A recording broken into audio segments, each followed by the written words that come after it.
বরিশাল নগরীর কাশিমপুর বেল্লবাড়ি এলাকা একটি হত্যাকাণ্ড নাড়িয়ে দিয়েছে পুরো নগরীকে। লিটু শিকদার একজন সাধারণ মানুষ, কিন্তু তার মৃত্যু এখন বড় প্রশ্নে ফেলে দিয়েছে পুরো পুলিশ প্রশাসনকে।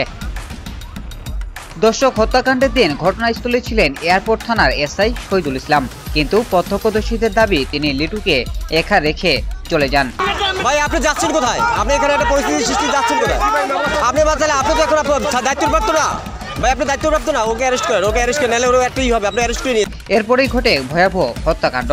প্রশ্ন এখন একটাই, যদি পুলিশ দায়িত্বশীল থাকতো লিটুর কি এই পরিণতি হতো? একজন স্থানীয় প্রত্যক্ষদর্শীর দাবি, আমরা দেখেছি পুলিশ ঘটনাস্থল থেকে সরে গেছে, তারপরেই খুনিরা হামলা চালায়।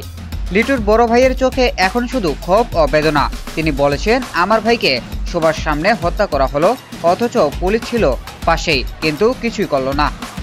লিটুর বৃদ্ধা মা ভাঙ্গা গলায় বললেন, ছেলে আমার বুকের ভাত, পুলিশের গাফিলতির কারণেই হারালাম ওকে, এই বয়সে আমার ভরসা কেড়ে নিল। এলাকা জুড়ে চলছে ক্ষোভ। মানুষের অভিযোগ, এটি শুধু একটি হত্যাকাণ্ড নয়, বরং পুলিশের গাফিলতির স্পষ্ট প্রমাণ। তাদের কথা, আমরা শুধু খুনিদের বিচার চাই না, সেই সঙ্গে গাফিলতি করা পুলিশ সদস্যেরও জবাবদিহি করতে হবে। তবে পুলিশ বলছে এখন তদন্ত চলছে। এয়ারপোর্ট থানার এক কর্মকর্তা জানিয়েছেন, তো হত্যাকাণ্ডের ঘটনায় মামলা হয়েছে।